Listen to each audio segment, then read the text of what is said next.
الحمد لله الفرد الصمد الذي لم يلد ولم يولد ولم يكن له كفوا أحد. أشهد أن لا إله إلا الله وحده لا شريك له شهادة من تمسك بها تنقذها من النار، وأشهد أن محمدًا عبده ورسوله وصفيه وخليله المبعوث رحمة للعالمين. عباد الله رحمكم الله، أوصيكم ونفسي بتقوى الله عز وجل.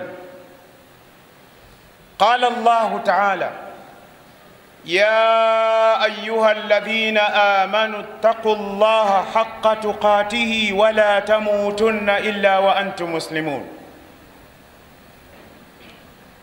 قال الله تعالى: وما أنفقتم من شيء فهو يخلفه. وقال تعالى: وما تنفقوا من خير فإن الله به عليم.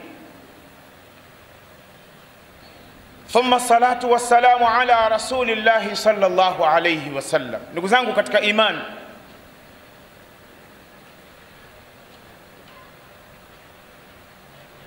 tupo katika Ijumaa ya katikati ambayo ni kabla ya Ijumaa ya mwisho katika mwezi huu wa Jumada Thani au Jumada Thania au Jumada al-Akhira. Kisha tutaingia katika mwezi wa Rajab. Baada ya Rajab itakuja Shaaban, baada Shaaban itakuja Ramadhan. Nas'alullah azza wa jalla bi asma'ihi al-husna an yuballighana shahr Ramadan wa yarzuqana as-siyama wal qiyama wa fi'l al-khairat fihi. Ndugu zangu katika imani, katika msikiti huu wa Kigogo roundabout, khutba yangu ya leo nimeamua kuiita maluka ma qaddamtahu fi wujuhi alkhair. Mali yako wewe ni ile uliyoitanguliza katika njia za khairi. Mali uliyoitanguliza katika njia za khairi ndiyo yako, ile ambayo labda umejenga msikiti, umetoa sadaka, umemnunulia mtu maji ya kunywa, umemnunulia mtu maziwa, umemnunulia mtu chai, umemsaidia mtu kumlipia kodi ya nyumba, umemlipia mtoto asiyojiweza mzazi wake ada, umenunua feni msikitini, umenunua mazulia, unasimamia usafi wa msikiti kila mwezi, kwamba usafi wa msikiti jamani niulizeni mimi, umeme watafuteni wengine. Yani chochote katika khairi unachokifanya, ile ndiyo mali yako. Mtume sallallahu alayhi wasallam, nina hadithi tatu ambazo hapa nitazisoma. Kwanza ninakwenda katika sura 7, sura ya 38 katika Qur'an, aya ya 39. Qur'ani ina sura 114. Katika sura 114 ipo sura inaitwa sura 7, kisa cha mfalme Saba, ni katika mji wa Saba ambako ndiko alikotokea mfalme Balqis ambaye alikuwa ni mwanamke, mfalme Balqis, kisa cha Suleiman na Balqis pamoja na majini. Mwenyezi Mungu katika sura 7 ama sura 34 aya 33 anasema: wama anfaqtum min shay'in, enyi waislamu, chochote mnachokitoa, min shay, chochote kile, wa shay'un nakira, wan nakira tufidu al-umum, yani chochote kile mtakachokitoa, Allah akasema fa huwa yukhlifuhu, yeye atakupeni mbadala wake ambaye ni pepo na radhi zake. Hii ni aya kwanza. Aya ya pili katika sura ya pili, aya 273, suratul Baqara, Allah anasema: wama tunfiqu min khairin fa inna Allah bihi alim.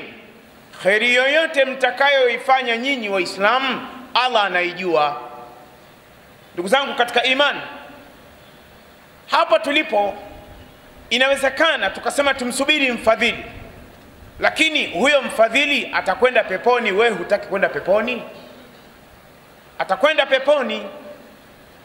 kwa matendo yake yeye huyo mfadhili na huyo tajiri, lakini wewe na mimi tunafanya nini? Wama tunfiqu min shay'in, hata watu wa Kenya, ndugu zangu Kenya wanasema hata ndururu, wa Tanzania mnasema senti, manake pesa kule wanaita mapeni, senti wanaita ndururu, kwamba wama tunfiqu min shay'in, hata ndururu yoyote uitoayo kwa ajili ya Allah, Allah atakupa mbadala. Ndugu zangu katika iman, wanachuoni wanasema, hasa ni manhaji ya Imam an-Nawawi rahimahullah katika Riyadhus Salihin, akasema wal ayatu fi hadha al-bab kathiratun ma'lumatun. Hii ndi manhaj ya Imam an-Nawawi kwa ile ambaye ameisoma Riyadhus Salihin kwa umakini. Mimi alhamdulillah nimeshaifundisha Riyadhus Salihin, nimeihitimisha mara 4, na hivi sasa ninakwenda mara ya 5 katika darasa la kina mama pale Magomeni baada ya asr. Lakini pia vile vile nimeshahitimisha 40 an-Nawawi mara 2.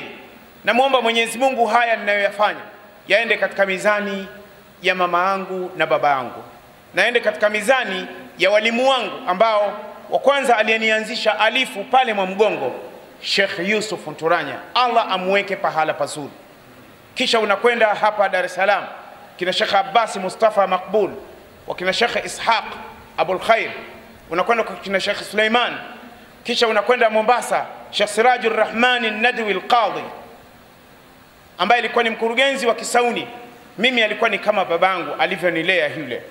Yeye ni Muhindi, lakini mimi nilikuwa nadeka nyumbani kwake kama Abdullah ibn Mas'ud kwa Mtume sallallahu alayhi wasallam. Naingia wakati wote ninaotaka, tofauti na wanafunzi wa Kisauni. Mpaka leo ameshafariki, lakini amebakia mke wake, siku zote ananiita mwanangu. Na ndio maana nilipopata mtoto wa kwanza nikamuita Muhammad, kwa sababu alikuwa ana mtoto anaitwa Muhammad.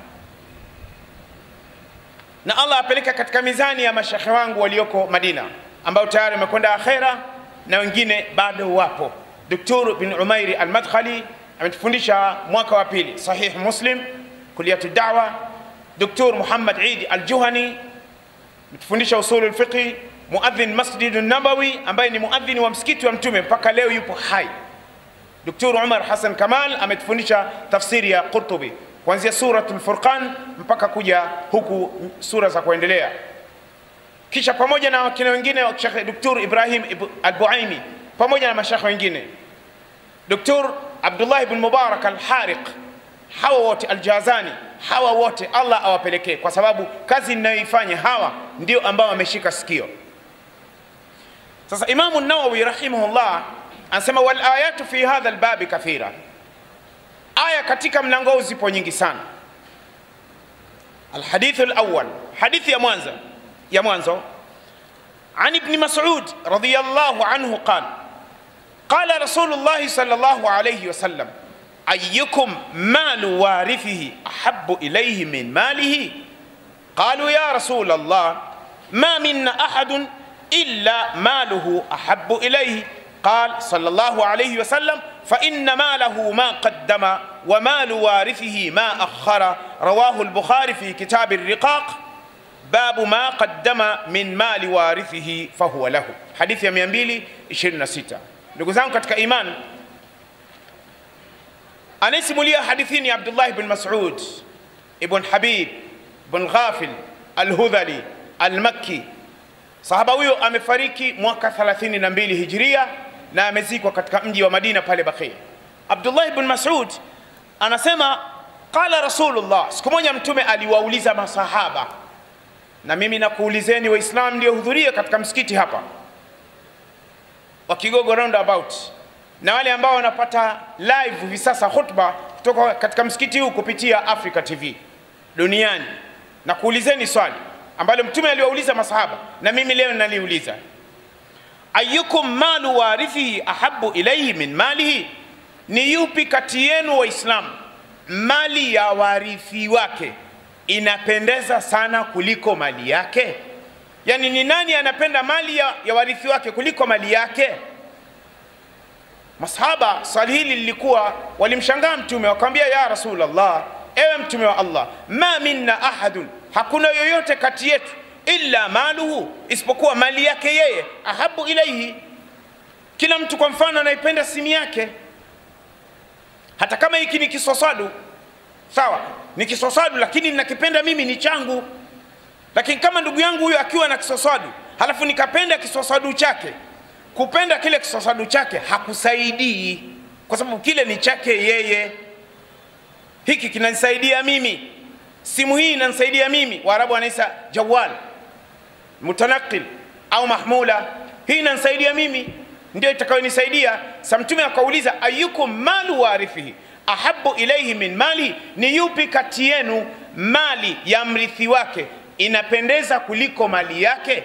Masahaba akamwambia, ya Rasulullah, ma minna ahadun, hakuna yoyote kati yetu, illa maluhu, isipokuwa mali yake, ahabbu ilayhi, inapendeza kwake. Mtume akawaambia, sasa na mimi ninakupenda. Mtume akasema, fa inna malahu, hakika mali yake, ma ni kile ambacho qaddama, alichokitoa kumpa Allah. Ndugu zangu Waislamu, na nisikiliza vizuri. Mtume akasema, fa inna malahu, hakika mali yake, ma ni ile ambayo qaddama. Kwa mfano, chukua mfano, umemkuta mtu ambaye hana uwezo na umemjua hana uwezo, kiasi ulichonacho ukampa 500, ile ndio mali yako. Ile ambayo uliobana mfukoni sio yako, kwa sababu because anytime Allah anaweza kuchukua life yako, anaweza kuchukua maisha yako, utavuliwa nguo zako. Hela watapewa warithi, na kuna wengine si waaminifu, mtu akifa barabarani wanamsachi. Dunia imekuwa chafu chafu chafu. Mtu akipata ajali sasa hivi, huyu ataondoka na side mirror, huyu ataondoka na traffic light, huyu mwingine sio ataondoka na kitu gani, huyu mwingine ataondoka na ufunguo wa gari, wengine wanamsachi maiti, wengine wanamsachi mtu kaanguka kwenye bodaboda, amejeruhiwa, wengine Kenya wanaita tuktuk, amejeruhiwa, lakini watu wanamsachi. Dunia imekuwa ni dunia ya watu wanyama washenzi ambao hawana utu. Hivi unamsachi vipi maiti muibie? Unamuibia vipi mtu maiti? Mtu amejeruhiwa, unamsachi. Unakwenda chooni, kwa mfano chooni, choo cha msikiti, unaiba koki za msikiti, unaondoka nazo. Yani hata ibilisi hajawahi kuiba chooni, lakini wanadamu hivi sasa mliopo hai, watu wanaiba chooni. Ukiliona jitu linaiba chooni, ujue ili jitu, yani hata ibilisi amemshinda. Kwa nini? Mtu anaiba chooni zaidi ni nyumba ya Allah, ina maana anapata division 4 au division 0.0 katika jahannam. Hii ni hali ambayo ipo sasa. Ndugu zangu, Mtume akasema, fa inna malahu, hakika mali yake, ma ni ile ambayo qaddama, aliyoitoa, wa mala warithihi, na mali ya warithi wake, ma akhara, ni ile aliyoiacha. Chukua mfano wa kina mama, nenda katika makabati ya kina mama, unamkuta ana madera karibuni 7 na anakanga amezipanga karibuni 15, kiacha vitenge, kiacha mitandio. Na kuna wengine unamkuta ana hereni za kuvaa watu 4 zipo ndani, ana bangili za watu 4 zipo ndani, ana mikufu ya watu 4 ipo ndani, yote anavaa yeye siku moja moja akivaa. Ndio maana siku ya harusi unamkuta amejaa mapambo yote, anakwenda kuonesha. Haya utayaacha, basi bakia na hereni za kutosha tu, pea 2 au seti 2-3 ambazo utazivaa mbele mumeo ikibidi. Lakini hizi nyingine uza, nenda katoe sadaka. Hiyo ni hadithi ya kwanza. Hadithi ya pili, Anas ibn Malik radhiyallahu anhu, sahabiyun jalil, amekufa mwaka wa 93, amezikwa Damascus, radhiyallahu anhu.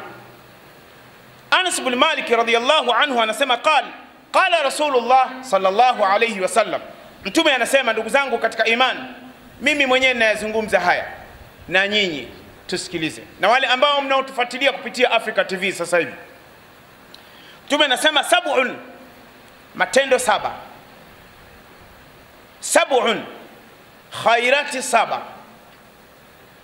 sab'un ibada 7, yajri, zinaendelea kumsaidia na kumnufaisha yule aliyefanya, lil'abd, na ajrahunna ba'da al-maut, zinamsaidia mtu baada ya kufa. Wa huwa fi qabrihi, yupo kaburini mwake. Kuna wenzetu tulikuwa nao hapa katika msikiti huu miezi 2-3 iliyopita, muda wao umefika, Allah amewachukua. Lakini kuna wenzetu waliopita miaka mbalimbali, maeneo mbalimbali duniani, walifanya khairat, walitoa sadaqati, hawa mpaka leo bado thawabu zinaendelea. Wa kwanza, ibada ya kwanza, Mtume sallallahu alaihi wasallam akasema man allama ilman, ni yule ambaye amefundisha elimu. Kafundisha elimu ya kumjua Allah, watu wakamjua Allah, wakamwabudu Allah na wakamjua mtume wao sallallahu alaihi wasallam. Huyu hata baada ya kufa bado anapelekewa salio. Wachukua mashekhe wetu mbalimbali ambao ni hapa nchini na mashekhe mbalimbali duniani na waliokuwepo kipindi cha masahaba mpaka baada ya masahaba, yani matendo yao yanaendelea. Mtume akasema man allama ilman, ni yule ambaye aliyefundisha elimu, au ajra nahran, ama ametengeneza mto. Ametengeneza mto, maana yake wakati ule walikuwa hawana uwezo wa kutengeneza mabomba. Na kupeni mfano, leo kesho ukienda Makka, kama umekwenda na mtu ambaye anayejua ile sehemu kuanzia Arafa, kama unatoka Arafa inakuwa upande wa kulia kwako, kuja Muzdalifa halafu Mina, afu inakuja moja kwa moja mpaka Mina katika sehemu ya Shari Ibrahim Khalil karibu na Funduku Filastini. Kama unakwenda ni upande wako wa kushoto, kuna mfereji ambao ulijengwa mwaka 135-136 Hijiria na mwanamke mmoja anaitwa Zabida. Alichimba mfereji wa maji yalitoka Taif, maji yalitoka Taif kuja kuwanywesha mahujaji wakati wa msimu wa haji, na wakati usio kwa msimu wa haji maji yalikuwa yanapita mpaka haram. Yule ni mwanamke, pesa yake aliitoa. Ule mfereji mpaka leo upo, lakini maji hayapiti kwa sababu kuna njia za kisasa za maji ya mabomba. Mfereji umeachwa, ni historia, upo. Yule mama anaburudika sasa hivi, lakini anakuja mtu anatengenezea maji hapa, hii ni thawabu. Mtu mwingine, au hafara bi'ran, ama mtu ambaye amechimba kisima. Kwa mfano hapa kuna kisima, anakuja mtu anatuchimbia kisima. Jamani, kisima hiki ni kwa ajili ya msikiti huu. Na kuna baadhi ya visima wakati mwingine hata hapa wananchi wanapewa mabomba, wanachota bure. Thawabu inakwenda kwa yule aliyechimba kisima, lakini na wale wanaosimamia kile kisima wanapata, kwa sababu wanasimamia kheri. Huyu anakuwa kila siku salio, kila tone moja. Kwa mfano kuna maji tunatawadha hapa msikitini, kila tone moja tunalolidondosha kwenye mwili wetu, yule aliyechimba kisima anapata thawabu. Mtu mwingine, au gharasa nakhlan, ama mtu ambaye amepanda mtende. Mtende una matunda ya kuliwa, hachukua mchungwa, mnazi, mpapai, pamoja na miti mingine yenye matunda. Ukienda kwa watu wa Kigoma wanakula migazi, ndio hiyo michikichi. Ukiacha hapa kuna minazi, yani mtu amepanda hapa. Chukua kwa mfano hii miti iliyopo mbele ya msikiti huu, lazima kuna watu waliipanda hii miti.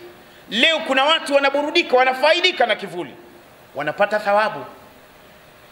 Mtume sallallahu alaihi wasallam akaja akasema, au bana masjidan, ama mtu ambaye amejenga msikiti wote. Kwa mfano angalia jamani, jumba kama hili, jengo kama hili, msikiti wa kisasa. Msikiti huu uliopo hapa hauna hadhi ya kukaa hapa Kigogo Uswazi. Hapa ni Uswazi, lakini angalia msikiti huu wa kisasa, angalia tiles, sijaenda huko juu, lakini hapa ndani tu inatosha kuonyesha kwamba huu msikiti wa kisasa mzuri. Ukipita nje msikiti unaonesha tiles. Hebu fikiria, tiles moja amepiga msikiti mzima Muislamu huyu. Allahu akbar. Wewe unadhani huyu jamaa yuko vipi? Unamfikia vipi? ametoa mali yake. Mimi na wewe tutaishia tu. Watu wengine bana mashallah wana hela nyingi sana, sio wanazipata wapi? Mind your business my friend. Barakallahu li wa lakum bil Qur'anil azim wa nafa'ani wa iyyakum bil ayati wadh dhikril hakim. أقول قولي هذا أستغفر الله لي ولكم ولسائر المسلمين فاستغفروه إنه هو الغفور الرحيم وهو البر الكريم. Katika imani tujifunze kutoa sadaka. Hizi mali sio zetu. Halafu kutoa sadaka sio lazima uambiwe habari ya kufa, uoshwe, uvishwe sanda, uwekwe kwenye jeneza, halafu uambiwe takbir, halafu uingizwe kwenye mwanandani, uambiwe takbir. Hapana. Nakupeni mfano ndugu zangu katika imani. Mimi wanapenda kujifakhiri sana. Mimi mzaliwa wa Kigoma kweli. Lakini mimi najiita ni mtoto wa Madina kwa sababu nimekaa Madina kwa Rasulullah miaka 4. Nimeswali katika msikiti wa Rasulullah miaka 4. Na nilipokuwa nikisomea wakati nikitoka chuoni alasiri Madina, nilikuwa nakaa nyumbani kwa Abu Bakar ambapo hivi sasa ni ndani ya msikiti wa Mtume sallallahu alaihi wasallam. Ile ardhi ya pale mnaijua alinunua nani? Abu Bakar Siddiq radhiyallahu anhu. Rasulullah anahama kutoka Makka kuja Madina. Amehama na Abu Bakar. Alihama na tajiri jifanyi biashara kubwa mno. Abu Bakar alipoambiwa na Rasulullah kwamba anahama, umirtu bil hijra, nimeamrishwa kuhama, Abu Bakar akamwambia Mtume, as-suhba ya Rasulullah, naomba tuwe pamoja. Mtume akamwambia twenzetu. Abu Bakar ameondoka na mzigo wote. Baba yake mzee Abi Quhafa alipata taarifa kwa watoto, baba anahama lakini kaondoka na hela zote, tutakula nini? Abu Quhafa akamwendea Abu Bakar, akamwambia Abu Bakar, unaondoka na hela zote, watoto vipi? Akaambia bainahum wa baina Allah, nawaacha na Allah. Akaondoka na Rasulullah. Wamefika Quba Jumatatu, wakalala katika nyumba ya sahaba anaitwa Kulthum ibn Hidmi, ambapo hivi sasa ni safu ya kwanza nyuma ya imam, safu ya pili ndiyo ilikuwepo nyumba ya Kulthum. Akalala pale Rasulullah Jumatatu, Jumanne, Jumatano, Alhamis, Ijumaa saa 2 saa 3 kama ya leo, Ijumaa ya leo. Akaondoka Rasulullah. Alipoondoka Rasulullah akaja mpaka katika eneo linaitwa Wadi Bani Atika, sehemu iliyokuwa ya wazi sana kama vile jangwani. Alipofika pale akapokelewa na wenyeji wa pale. Wana furaha. Kila mtu anataka akae na Rasulullah. Kila mtu anataka amshike mkono wa Rasulullah. Mwisho salatul Jumaa ikamkuta pale. Akasali sala ya kwanza, Ijumaa ya kwanza tangu alipoteremsha Qur'an. Baada ya pale Rasulullah akaondoka. Na umma unamsindikiza Rasulullah. Walipofika Madina ambapo ndio kuna msikiti wake, Mtume alifikia pahala ngamia wake alikuwa bado anavifurushi ile mizigo ya Mtume na Abu Bakar. Yule ngamia alikuwa anawazunguka watu pale na anazunguka katika nyumba yule ngamia. Kila mtu anaomba ngamia apige magoti kwake, Rasulullah afikie kwake. Akafika pale yule ngamia, hatimaye akapiga magoti mbele ya nyumba ya Abu Ayyub al-Ansari radhiyallahu anhu. Mtume akasema huna almanzil, hapa ndipo nimechaguliwa nikae. Abu Ayyub al-Ansari alikuwa na nyumba ya ghorofa. Akampa apartment Muhammad sallallahu alayhi wasallam, akamwambia kaa hapa. Mtume amekaa miezi 9, anakaa pale miezi 9.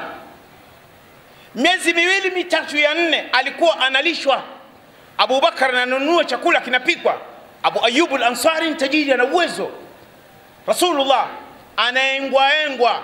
Na kuulizeni nyie Waislamu, nyie maimamu wenu mnajua wanakula nini? Au adhini wenu mnajua wanakula nini? Wanaishi vipi walimu wa Qur'an? Wanaishi maisha mabaya sana. Maimamu wanaishi maisha mabaya sana.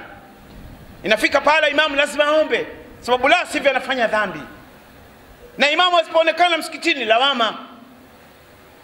Na ndio maana misikiti yenu mingi sana utakuta sehemu kama hizi kuna kanzu, kuna joo, kuna kofia kama 3. Maimamu ni madai waka. Imamu afanye nini? Hakuna anayempa allowance. Ati Qur'ani inauzwa. Ebo. Kuna adabu wewe. Nani anajua atampangishia nyumba? Kuna mtu atampa nyumba imamu? Kuna mtu atampa nyumba mwalimu wa Qur'an, kuna mtu atampa nyumba ya kuishi. Allahumma watu wachache sana kina Abubakar Siddiq radhiyallahu anhu. Sasa Mtume sallallahu alaihi wasallam amekaa miezi 9.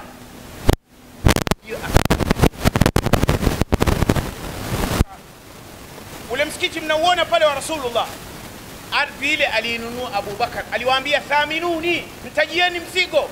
Akatajiwa mzigo, mwanaume akachomoa mzigo akawapa watu wenye shamba lao la mitende, akamwambia ondokeni leo na kesho, mimi nitakupeleka katika sehemu ambayo nitakuonyesha. Hivi sasa ninavyozungumza, nimesimama hapa katika mimbar ya Masjid Kigogo hapa round about. Kuna hoteli pale Maka, Madina, kaskazini mwa msikiti wa Mtume. Kutoka geti namba 15, namba 16 au namba 14, tembea mita 250 mbele yako ya kifua. Yani ni kutembea kama hapa na pale kwenda kwenye soko pale. Ukishatembea pale, angalia kuna hoteli inaitwa Waqfu Uthman ibn Affan. Waqfu Funduk, imejengwa hoteli ya kisasa nzuri kuliko hii hoteli zenu hizi hapa. Serikali ya Saudia imejenga ile hoteli. Chini ina frame zaidi ya 17. Ina ghorofa karibuni 5. Wanakaa watu, pesa inayopatikana mle ndani inakwenda msikiti wa Mtume sallallahu alaihi wasallam, inakwenda msikiti wa Qiblatain, msikiti wa Quba, unakwenda msikiti wa Makkah. Uthman ibn Affan alitoa mali yake kumpa Allah. Ile ardhi leo hayupo Uthman, inma lahu ma qaddam. Kwa hiyo Uthman ile ndio mali aliyoitoa, leo anakula bata, kula bata. Mtume sallallahu alaihi wasallam akaja akasema, ama mtu ambaye ametoa msahafu, kwa mfano mtu amechukulia msahafu, ametununulia Qur'an, ikaja ikawekwa hapa ndani. Na ukisema ununue misahafu hivi sasa, Waislamu wenzangu, kuanzia nyinyi na mimi, Allah ananijua, misahafu inapata vumbi, haisomwi. Lakini kama ingekuwa hii misahafu ni smartphone, hii misahafu ya msikitini, kwanza mingine ishaibwa. Hakuna mtu mwenye haja ya misahafu. Watu wanasoma misahafu siku za Ijumaa, na siku za Ijumaa watu wanataka wamsubiri mtu aje wasomee Qur'ani waburudike tu. Allah. Haya, Allah, mnampa nini? Hii ni hali hivi sasa. Mtume akaja akasema, au taraka waladan yastaghfir lahu, ama Muislamu amemwacha mtoto atakaye muombea dua baada ya kufa kwake. Mtoto mwenyewe umemwacha, ndio hivyo. Mtoto umemwacha anajua ni tu mambo ya michezo. Mtoto umemwacha na mambo ya ajabu ajabu, anajua wachezaji tu wa ligi kuu, Premier League, basi hana muda. Unakuta watu wanajadili kuhusu timu hizi hapa. Bana yule bana sio, yani yule ana akili sana. Huyu anakuambia huyu kocha hatari sana. Mwingine anakuambia huyu mchezaji bana sio anaumwa ugonjwa gani. Waislamu wamegeuzwa mahala. Naomba nitumie lugha hiyo na naomba mniangalie vizuri. Na ninajua mtamind, please my friend, we mind. Na tukutana njiani wewe kauka, usisalimii. Because hujanipa uhai wewe. Lakini lazima niwaambie Waislamu mmeshageuzwa mafala. Si watu wa Kigoma tunasema zwazwa. Mmegeuzwa maswazwa kama makabutunge. Siku moja namuuliza, watu wanajadili kuhusu hizi timu za hapa. Nikamuuliza mmoja, Imam Shafi ni nani? Imam Shafi akamwambia ni mwanazuoni. Akamwambia ndio mwanazuoni. Nani? Akamwambia ni mwanazuoni. Kivipi? Zero. Wakati anamchambua mchezaji mpaka hata costume ile ya ndani ya kuvaa wanajua imetengenezwa wapi. Waislamu nawaambia, kwa sababu mimi siishi mbinguni, naishi na nyinyi. Na siku nyingine nachanganyika na washikaji. Mimi naangalia tu. Juzi napita kijua kimoja Kariakoo. Sijavaa kanzu wala kofia. Nipo hivi smart, nimepiga t-shirt na suruali.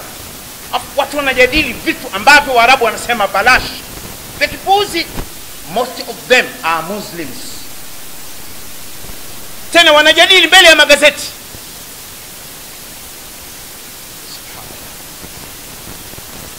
Waislamu, niwaambie kitu, sisi ambao mashekhe tunawaambia ukweli huwa mnatuchukia, lakini siwezi kuzungumza kwa ajili wewe unipende wewe. Hapana, hujanipa uhai. Subiri siku nikupige mzinga alafu unikaukie, usinipe. Lakini ukweli lazima niseme. Mtume akasema sallallahu alayhi wasallam, inna mimma yalhaqu almu'mina min ba'da mauti, matendo yanayomfanya mtu baada ya kufa. La kwanza, ilman allamahu wa nashara, ni elimu aliyoifundisha kisha akawa anaieneza. Wewe mwenyewe huwezi kufundisha, lakini unachangia elimu. Namwangalia yule mwalimu, naambia mwalimu fundisha, na uwezo wangu mimi ndio nao, nitakusaidia wewe, usipate tabu. Fika muda wewe nikumbushe, umefundisha. Yeye anapata na wewe unapata kwa sababu unamwezesha. Hiyo ya kwanza. La pili, wa waladan salih taraka, umemwacha mtoto mwema anakuombea dua. Tatu, au mushafan waraka, ama umeacha msahafu msikitini watu wanasoma. Jambo lingine, au masjidan bana, ama msikiti aliyoujenga. Au baitan libni sabili bana, ama mtu amejenga nyumba ya wageni, kwamba anayefikia katika msikiti huu, nyumba hii ni ya msikiti wa Kigogo roundabout. Labda wamekuja mashekhe watakaa siku mbili hapa, labda limekuja group wale ambao wanafanya kazi ya dawa kukaa siku 3 misikitini, watakaa katika ile nyumba. Umeme nini? Niulizeni mimi. Hii ndugu zangu inakufuata. Mtume akasema, au naharan ajrah, ama mtu amekuwa ameuweka kwa ajili ya mambo ya khair. Au sadaqatan akhrajaha min malihi fi sihhati, ama sadaka aliyoitoa katika mali zake akiwa na afya yake wa hayati, na akiwa katika uhai wake. Talhaquhu min ba'di mautihi, haya yote yatamfuata baada ya kufa kwake. Rawahu Ibn Majah fi sunani rahimahullah. Ndugu zangu katika imani, tutoe sadaka. Tutoe sadaka. Sadaka ina mambo yafuatayo. Mtume anasema, dawu mardhakum bisadaqa, watibuni wagonjwa wenu kwa kutoa sadaka. Hadithi ya pili, Mtume sallallahu alayhi wasallam anasema, wajihu amwaj albala bisadaqa, yakabilini mawimbi ya misukosuko kwa kutoa sadaka. Kwa hiyo tutoe sadaka. Misukosuko imekuwa mingi sana, biashara haziendi, maisha yamekuwa magumu, maradhi yamekuwa mengi. Ndugu zangu katika imani, tutoe sadaka, tufanye istighfar, tuombe dua sana sana sana. Hali inatisha, hali ni mbaya. Ndugu zangu katika imani, haya maradhi yaliyokuja haya, Mr. Corona, huyu Mr. Corona mdudu wa kawaida, lakini haonekani, hana harufu. Tutavaa barakoa, lakini bado anaendelea kudunda watu, tena anawapiga ngumi za usoni. Alafu Corona, kwa umaskini wetu wa Tanzania, kuanzia serikali yenu mpaka sisi, manake sisi ni maskini jumlisha na serikali. Allahumma ighfir lahum warhamhum. Ndugu zangu katika imani, huu ugonjwa ni adhabu. Watu watasema mengi, kautengeneza nani, kautengeneza nani? Wao wenyewe wanakufa. Wale wanaotengeneza silaha za sumu duniani wamefeli, division 0. Wanaotengeneza nyuklia duniani division 0.0. Maraisi wa Ulaya 0, wamefeli. Madaktari wa Ulaya 0, wamefeli. Maraisi wa Afrika wamefeli, tena hao ndio wako division 0.0, chini ya 0. Aliyobakia hapa ni nani? Makumbusheni sura ya 51 aya 50, fafirru ila Allah inni lakum minhu nadhirun mubin, kimbilieni kwa Allah, hakika mimi ni mwonyaji. Tukimbilie kwa Allah. Madaktari hospitali zote Tanzania wamefeli, wakimwona mgonjwa tu wamesepa. Madaktari wenyewe wamefeli, tena division 0.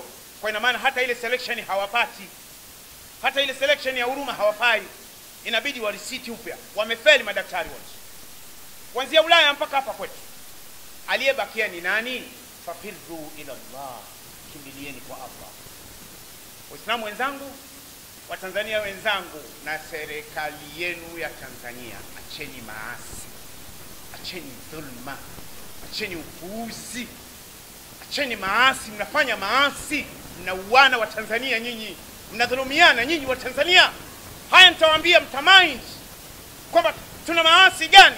Lazima msipoambiwa na sisi muambiwe na nani? Raia mna madhambi na viongozi wenu wa nchi wana madhambi. Tutubu. Ulevi umekuwa mwingi, ulevi umekuwa mwingi. Vijana wa Tanzania wamekuwa miteja, na kuna ugoro hivi sasa. Ulikuwa ugoro wa Tanga unavuma, ndani ya wiki 3 wiki 4 hivi kuna ugoro unaitwa ugoro kutoka Kenya. Why ugoro kutoka Kenya? Una nini? Nakuta washikaji amevimba shavu kama amepigwa ngumi. Nazungumza na nyinyi washikaji. Maasi, zina. Kama Allah ingekuwa si huruma yake ashatuondoa. Jana nimekaa mtaa mmoja Kariakoo, kaja kijana mmoja miaka 35 miaka 40, yuko 35 kuja 20 hivi, amevaa jeans, ile jeans ya mkato mimi naita YouTube, alafu ameikunja ile jeans imekuja mpaka inafika kwenye makalio. Mtoto wa kiume. Nikawa najiuliza, huyu sio kwamba anapigwa deki? Lazima anapigwa deki. Mtoto wa kiume. Mpaka wanaume wenzake ndio wanamsema, "Hoya mwanangu wewe, vipi?" Wanamshusha, lakini yeye wala hana habari kabisa. Bora taifa la nyani hakuwa na taifa la watu kama hao. Naomba nizungumze, mimi ni Mtanzania, nazungumza kwa uchungu wa nchi yangu. Tuache madhambi. Na mimi namuomba Allah tuache madhambi, nyie na mimi. Na usije ukasema viongozi wa dini hatuna madhambi. Allahu akbar. La hawla wala quwwata illa billah. Hivi mnafahamu Waislamu wenzangu, katika moja ya watu wenye hati miliki Jahannam wana viwanja na wameshajengewa majumba ni sisi mashaikh na viongozi wa dini wote. Shahidi wa haya ninayosema kiwemo na mimi. Akhraj Ibn Majah al-Qazwini fi sunani, katika sunan Ibn Majah Mtume anasema yu'ta birrajul yawm al-qiyama, ataletwa mtu siku ya kiyama mzobe amekabwa, fayulqa innar, atatupwa motoni. Atakapotupwa motoni na watu wa motoni wanaungua, fatandaliku ahfabu batni, litapasuka tumbo lake na utumbo utamwagika wote.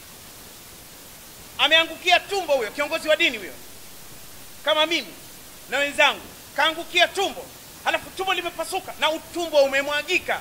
Mtume anasema fayaduru finnar, yule kiongozi wa dini atakuwa anazunguka motoni kama yaduru alhimaru fi raha, kama punda anavyozungusha jiwe la kusagia nafaka. Fayajtamiu ilayhi ahlun nar, watu wa motoni watamzunguka kwa sababu wanamjua. Si usaganya huyo? Kulikoni shekhe? Si shekhe huyo alikuwa na kiki nyingi sana, si ndio huyo? Mitandao ana, si ndio huyo? Haya, kulikoni shekhe? Sema kuntu amrun bil ma'ruf, mimi nilikuwa nawaambia mfanye mema, wala atihi, siyafanye.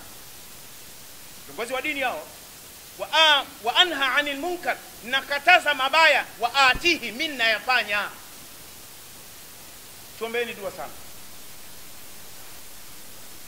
Ukipenda kuitwa kiongozi wa dini, jiandae kwenda jahannam. Kubali kwa mtu wa kawaida tu. Sasa ndugu zangu, corona ipo, haiepukiki. Aliyebakia kwenye corona peke yake ni nani? Alladhi khalaqa as-samawati, aliomba mbingu na ardhi. Bas UN wamefeli, shirika la afya duniani wamefeli, si mashirika ya misaada wamefeli. Hizo chanjo zenyewe wenyewe wanavurugana kwa sababu wamemwasi Allah. Sura ya 51 aya 50, fafirru ila Allah, mkimbilieni Allah, inni lakum minhu nadhirun mubin, mimi ni mwonyaji. Sura 44, sura ya 40 aya ya 44, sura 40 aya ya 40. Allah katika sura ya 40 aya 44 anasema, fasatadhkuruna ma aqulu lakum wa ufawwidu amri ila Allah, mtakuja kunikumbuka haya ninayowaambia. Nishasema Msaganya alituambia, na siku nyingine mtu anakuambia shekhe, sasa kuna dua gani? Dua gani? Shehe mwenyewe kapigwa tight. Dua gani? Yeye mnaona viongozi wa nchi wenyewe duniani wengine wanakimbia, wanasepa. Umesikia kuna mtu anaogopi kufa? Hakuna. Tena katika watu ambao kuogopa wana mind kufa. Hawa watawala, yani wana mind kweli kweli hao. Wana mind kwa sababu raha zote zitatoka. Na wakumbusheni Waislamu wenzangu mliopo katika msikiti wa Kigogo, na mnaonifuatilia kupitia Africa TV, na mtakaonifuatilia kupitia Mahasin TV, na kukuambieni kitu kimoja, sikulazimisheni, lakini naiomba hata serikali iombe viongozi wa dini, naiomba hata serikali tufanye mambo matatu Tanzania. Allah huenda atanusuru. Tufanye mambo matatu. Kwanza, tukithirishe dua kwa muda wa mwezi mzima. Pili, tufanye istighfar. Wallahi istighfar inaondoa balaa.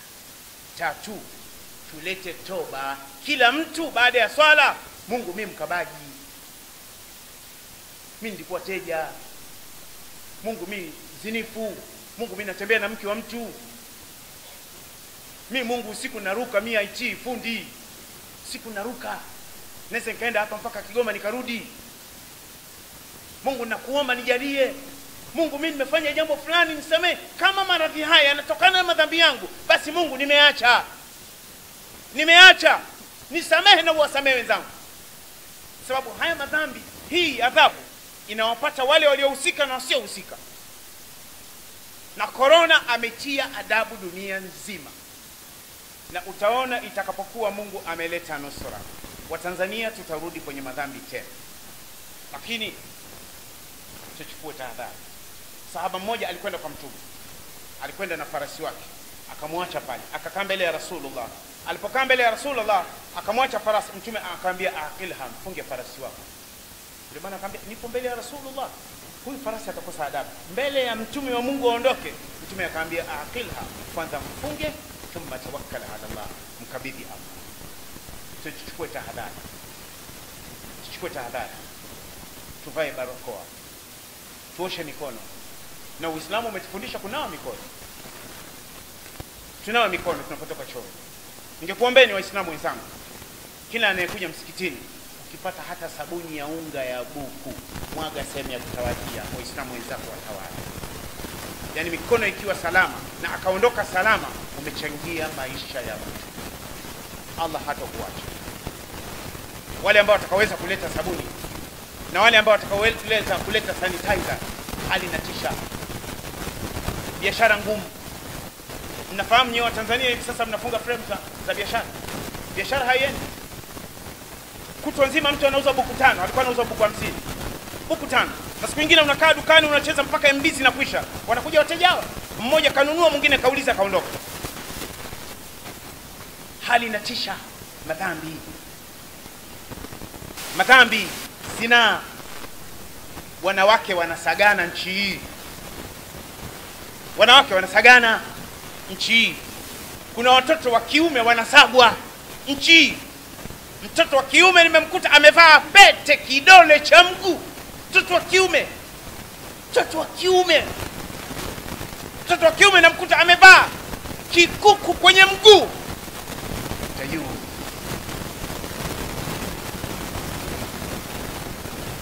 Madhambi. Na mnasikia duniani vyombo vya habari, mwanamume kumuoa mwanaume mwenzake ni jambo la kawaida, ni haki ya binadamu. Narudia, niliwahi kuzungumza Mtambani, narudia tena, nasema serikali ya Tanzania, please, naomba muwe na adabu katika hili jambo la uchoko. Na mkizungumza habari ya uchoko ni usao binadamu, wallahi tutawapiga bakora. Tena wengine hatuhitaji kuingia barabarani, ukikatiza kwenye uchochoto watu wanakondoa. Please, wabunge wetu, muwe na adabu na nidhamu.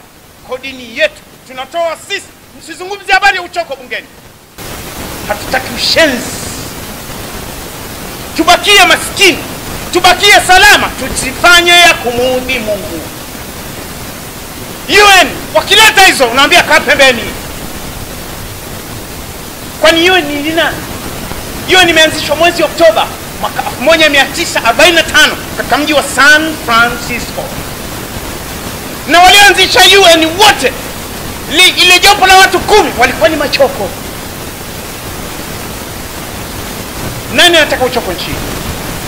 Akileta uchoko nchi hii, watu watamchokonoa hata kwa vijiji. Lazima mtadungwa. Tuheshimiane, tuheshimiane. Ujumbe huu naomba ufike kwa mabalozi wa nchi zote za duniani. Na naomba waniangalie vizuri. Wakininyima visa kwenda nchi yoyote, please, usipate tabu. Nitakwenda kwa nchi.